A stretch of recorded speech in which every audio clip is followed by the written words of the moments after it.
pasahol ngay te lem na gamle wang ho kelin ikin lung lai anai hong no na se sahol ngay te ito ban khao bang kathung Zalen in kinemin lung dai lâu vinh cano singui ao ha se lâu zen lim sa bago nay te nati san thu hin say hen na long dam sao vinh thu say hen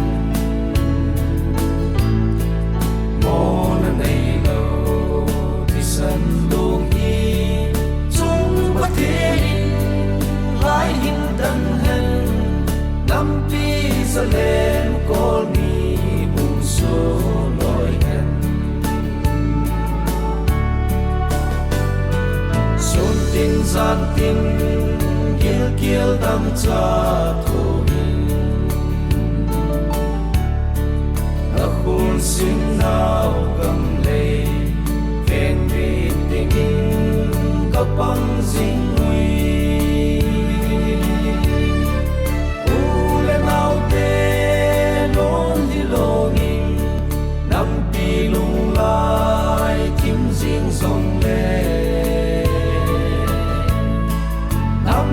tao na mi hi tui in lung ton nei bang sim hon an te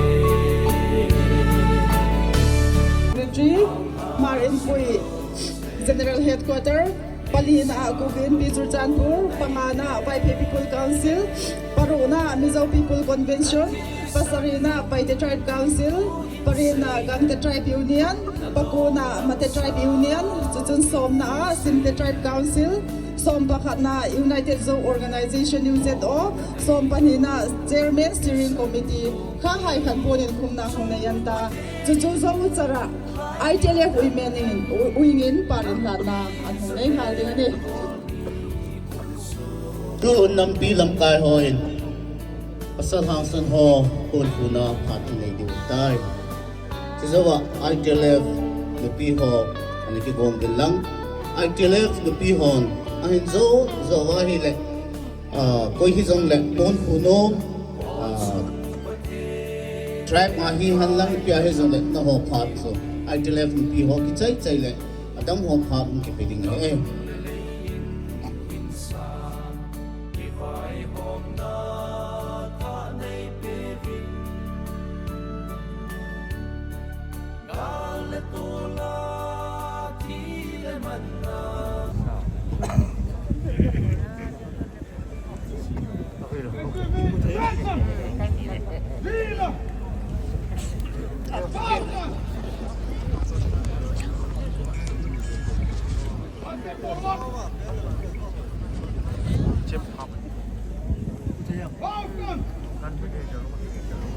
Silain soal ada.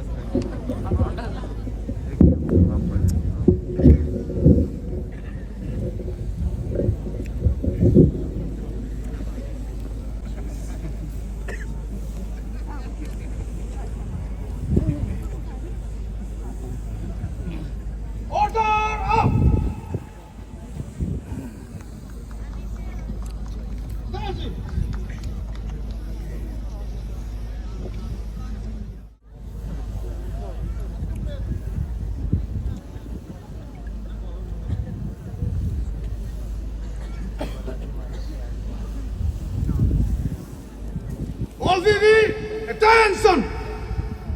Drill up!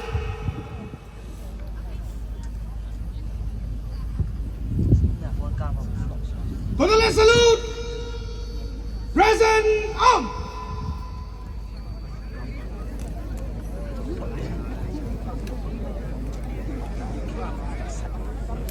Ready!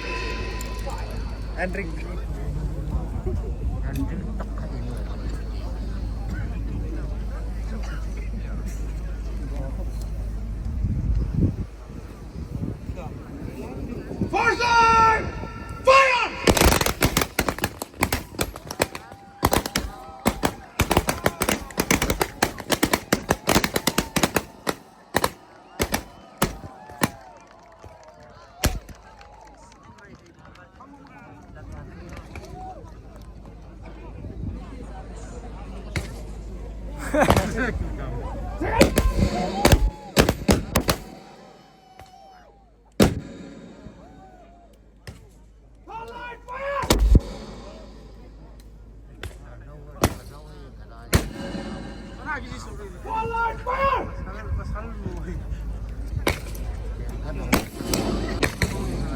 Salutation naine to Martyr Sai Insana naine to all VV Sahi Aini Dam Kin Sumami VV Sai Ani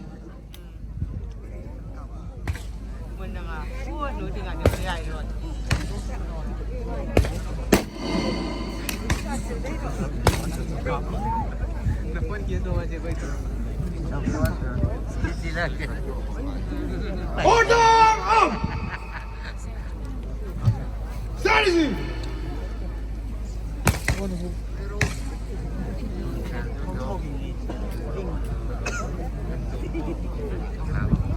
Attention! Strategy!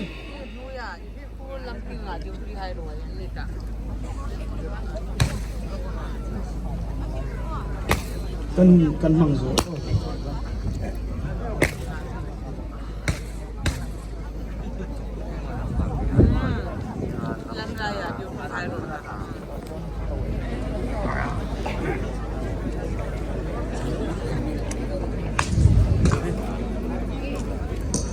Hello?